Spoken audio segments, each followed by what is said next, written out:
Good morning, and thank you for joining us. I'd like to make a few statements about the case, and then we'll take a few questions after the statement. The Jacksonville Police Department has identified a woman in a 1995 cold case who has been confirmed as Randi Stacey Boothe-Wilson.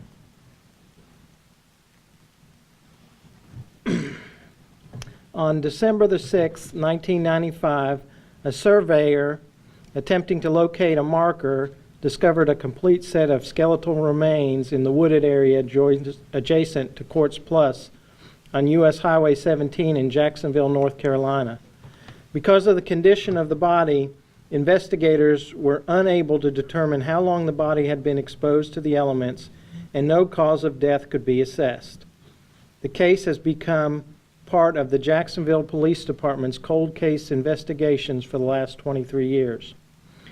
In early January, JPD detectives were notified of a possible DNA match through the National Missing and Unidentified Persons System, NAMUS, a national DNA database for missing persons cases.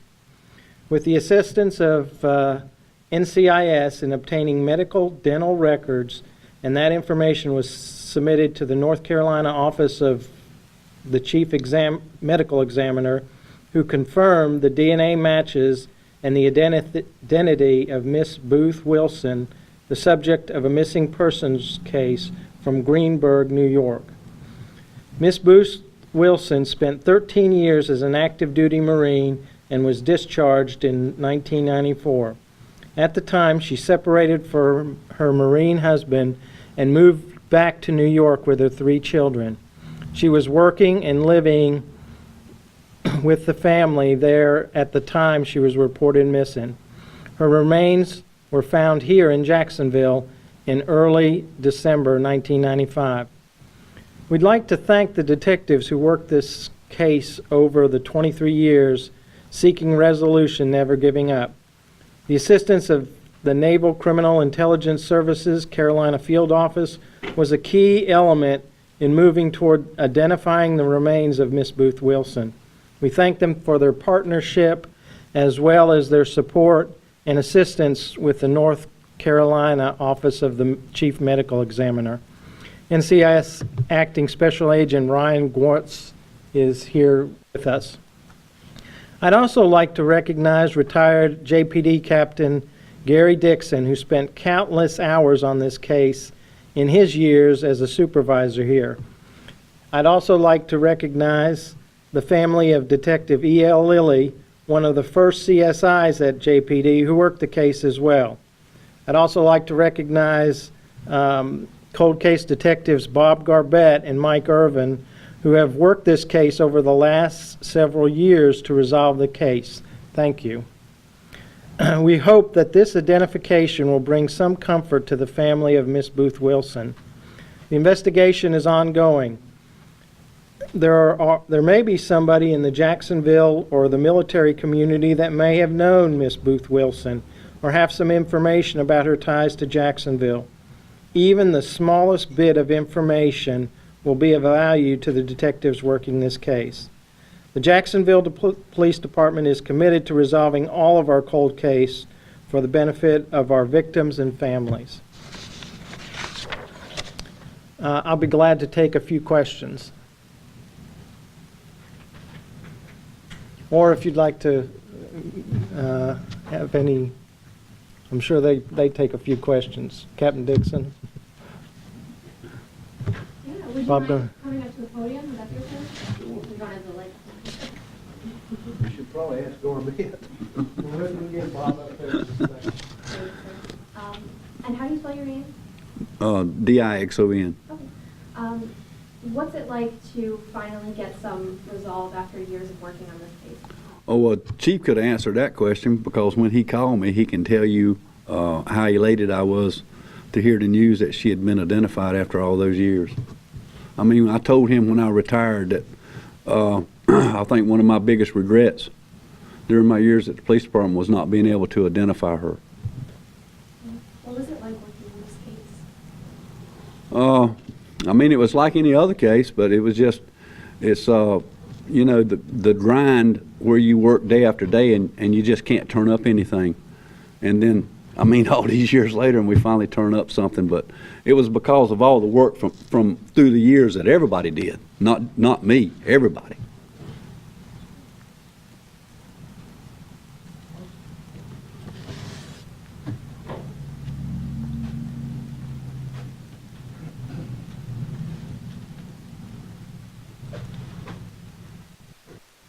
And could you please state your full name? Sure. My first name's Robert. I go by Bob. Last name is Garbett, G-A-R, B as in boy, E-T-T. And your job title? Detective. So what was your role in this case? I happen to be the one that was assigned the case, working the case when the resolution came. But as Captain Dixon already alluded to, there were so many people who have worked on this case. And going back to E.L. Lilly that I worked with years ago, who collected and preserved the evidence at the time. You know, that's such a critical piece in any investigation, but particularly a cold case investigation, because that evidence that is collected didn't really mean anything back in 1995 as far as the DNA goes. DNA wasn't really a thing back then, but it has turned out to be over the years, and because of the work of so many investigators and countless individuals who have worked the case, I just happened to be the one in the spot when time came. So what's able to happen now with this new information is what the case will be, is the ball going to get rolling for that other time? One of the biggest things we'd like is for people who may know her. You know, we've had the artist rendering out there, but sometimes that doesn't really ring a bell with people. And Jacksonville, a lot of times people are stationed here, then they go away and they come back. So there's quite likely people that are here now and who will see this, who were here and know her. As has already been pointed out, she was not living in Jacksonville at the time she went missing. So why was she back here? Who did she come to visit? Who did she know, or who might have known her or known her reasons for being here? And that may help us bring more resolution to the case. When evidence like this is discovered, are odds solving the case increased? Yes, ma'am. Yes, ma'am. And as technology goes along, we're able to do more things with that evidence. But any little piece, any piece of the puzzle or anything that we're able to put together and then may lead us to somebody else to talk to, it's, even if somebody thinks that their information isn't that meaningful or isn't that big of a deal, if they would share it with us, that would be wonderful. And just to clarify, at this point, what we've done is identify the woman. Now we are looking for a suspect and a motive. Yes, ma'am, or be able to identify exactly what did happen with her, and if there is a suspect tied to that, certainly to work from there as well. So still a long way to go, but a big... Yes, ma'am. Yes, ma'am. And at least her family knows where she is now and are able to take her and bury her or cremate her or whatever. Where is her family at this point? Are they in New York? Some are in New York and some are in Maryland. But her children and her husband are in Maryland, and her sister and other family are in New York. Where are her remains right now? They were at the office of the chief medical examiner's office, and they were working with the children and the husband for them to be able to take custody of her remains. But now they can do that. Yes, ma'am. Can you talk about some of the difficulties of moving forward with a case that's now more than 20 years old? Well, unless somebody steps up, all we really have is a picture and knowing her name. But as far as a cause or bringing resolution, being able to solve the case, that's the challenge. There's people out there that have that information, and for them to see that information either through Facebook or one of your sources there, we're really no better off than what we were before.